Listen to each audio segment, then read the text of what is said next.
Dobro večer Pančevo, dobrodošli na 12. po redu Preobraženske dane. Mi smo Parkour Band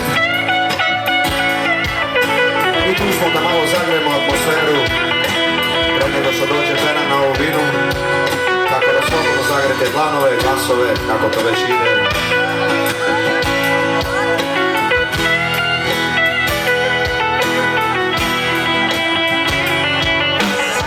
Hvala vam puno, stvarno još jedan što ste došli u velikom broju i zahvaljujem se od srca, duše i tela i nadam se da ćete uživati u današnjem programu i da se vidimo i u ponedjeljak kad će doći Paganini Band i u sredu na Preobraženju gdje će nam pevati Đani i Paja Srdanac. Hvala vam puno, ljubim vas, familija, sve najbolje.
Reci gdje si krenula, glavica je sedla, tvoja nova crvena.